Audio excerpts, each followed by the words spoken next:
అమరావతి రాజధానిలో అతిపెద్ద వెంచర్లు అంటే గెజిటెడ్, నాన్ గెజిటెడ్ క్లాస్ 4 భవన సముదాయాలు. అమరావతిలో వేల సంఖ్యలో కనిపించే ఈ అపార్ట్మెంట్లు చూస్తే ఒక హైదరాబాద్, ముంబై లాంటి నగరాలు గుర్తొస్తాయి. నిన్నటి వరకు చుట్టూ ఉన్న జంగల్ క్లియర్ కావడంతో 2022 కోట్లతో మౌలిక సదుపాయాల పనులు పునఃప్రారంభం చేయనున్నారు. అతిపెద్ద వెంచర్ ప్రాంతం నుంచి మోర్ డీటెయిల్స్ మా అసోసియేట్ ఇన్పుట్ ఎడిటర్ గణేష్ అందిస్తారు. అమరావతి రాజధాని నిర్మాణంలో అత్యంత కీలకమైన నిర్మాణాల్లో ఇక్కడ పనిచేస్తున్న ఉద్యోగులు అంటే వివిధ ప్రభుత్వ శాఖల్లో పనిచేస్తున్న గెజిటెడ్, నాన్ గెజిటెడ్ ఉద్యోగులకు సంబంధించిన ఏవైతే భవన సముదాయాలు ఉన్నాయో ఇవి కూడా అత్యంత కీలకంగా మనకు కనిపిస్తున్నాయి. ఇందులో gazetted, type 1, type 2, 4th class employees, non gazetted ఇలాగ అనేక విభాగాలతో వేల సంఖ్యలో భవనాలు నిర్మాణం చేశారు. అందులో కొన్నింటిని నా వెనక మీకు కనిపిస్తున్నాయి, మనం చూడొచ్చు. ఇది నాన్ గెజిటెడ్కి సంబంధించిన భవన సముదాయాలు. ఇవి టోటల్గా వందల సంఖ్యలో మనకు కనిపిస్తున్న ఈ ప్రాంతం అంతా ఇందులో ఈ ప్రాంతం అంతా అంటే అమరావతిలో రాజధానిలో ఒక భాగంగా ఉన్న హైకోర్టుకి కొద్ది దూరంలో ఈ నిర్మాణాలన్నీ మనకు కనిపిస్తున్నాయి. ఇవి కొద్ది రోజుల క్రితం వరకు ఇక్కడ జంగిల్ క్లియర్ కానప్పుడు అసలు ఈ భవనాలు ఉన్నాయా లేవా, అసలు బుద్ధ్ బంగ్లాలాగా అంటే ఇటువైపు రావడానికి కూడా మనకు కనిపిస్తున్న రోడ్డు ఒక కచ్చా రోడ్డులా కనిపిస్తుంది. ఈ రోడ్లో వాహనాలు కూడా తిరగలేని పరిస్థితి కనిపిస్తుంది. ఇప్పటికే మనం చూస్తున్నాం, ఇలా రోడ్డు ఉన్నా సరే అక్కడక్కడ 1-2 వాహనాలు తప్ప ఎవరు కూడా జనసంచారం లేని పరిస్థితి మనం చూస్తున్నాం.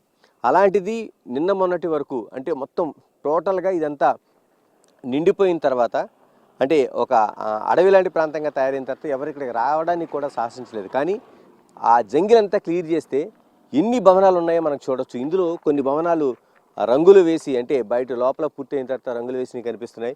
మరికొద్ది దూరంలో మనకి కనిపిస్తుంది గెజిటెడ్ భవనాలు కనిపిస్తుంది. మా కెమెరా పర్సన్ సంతోష్ మీకు దాన్ని పూర్తిగా చూపించే ప్రయత్నం చేస్తున్నారు దూరంగా. ఎందుకంటే ఇప్పటికే అక్కడికి వెళ్ళడానికి కొంత మార్గాలు చేయాల్సిన అవసరం ఉంది. కానీ ఆ భవన సముదాయాలు చూస్తుంటే మనకి హైదరాబాద్, ముంబై లేకపోతే కోల్కతా, ఢిల్లీ లాంటి ప్రాంతాల్లో ఉండే టవర్స్ ఏవైతే ఉంటే బహుళ అంతస్తులు ఆ స్థాయిలో మనకి ఆ భవనాలు కనిపిస్తున్నాయి. మనం చూడొచ్చు, వీటికి పూర్తిగా బయట కూడా రంగులు వేశారు. అంటే దాదాపుగా ఒక 50% గెజిటెడ్ భవనాలకు సంబంధించి రంగులని వేసి కనిపిస్తున్నాయి. మరోవైపు కొంచెం ఇటువైపు మనం ప్యాన్ చేసుకొని చూస్తే లెఫ్ట్ సైడ్కి ఇంకా కొంచెం భవనాలు అంటే అక్కడక్కడ మనకి నిర్మాణం అవుతున్నాయి కనిపిస్తున్నాయి. ఇవి కూడా ఎక్కువ చాలా పెద్ద సంఖ్యలో తయారవుతున్న అపార్ట్మెంట్లు.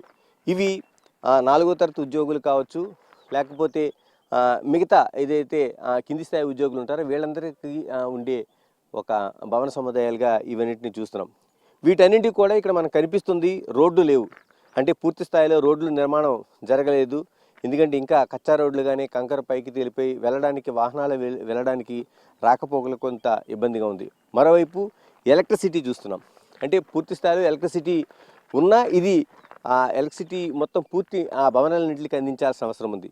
మరోవైపు తాగునీటికి సంబంధించి ఇప్పుడిప్పుడే పైప్ లైన్లు కొంత వేసి విడిచిపెట్టిన పరిస్థితి అయితే కనిపిస్తుంది.